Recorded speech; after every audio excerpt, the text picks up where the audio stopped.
Brett Hudson. Thank you, Mr. Speaker. It is a momentous occasion to stand to speak on this energy, fuels, levels and references amendment bill in its second reading. Of course, it's already been canvassed and covered that this is primarily to ensure our compliance with our oil stockholding treaty obligations.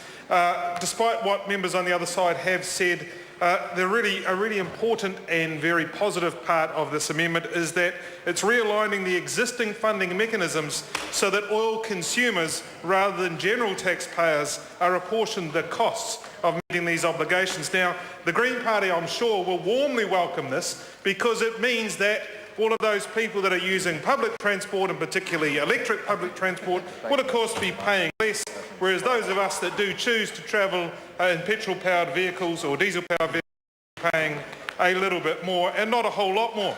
But it's also good to see, Mr. Speaker, that as New Zealand is too small to mitigate the international oil supply disruptions on its own, that we have a collective arrangement under the International Energy Agency to help meet our risk. And so instead, as you would in the 1950s, when of course you built every state home you would need for every person you need in the place that you think you would need it, just like Pleasantville Phil suggested we should, and we would stockpile 90 days of oil barrels on our own shores, we instead have bought ticket contracts, Mr. Speaker. Order. I'm a little unsure, but if the member was making a reference to the member of the House, he will withdraw. I withdraw and apologise, Mr. Speaker.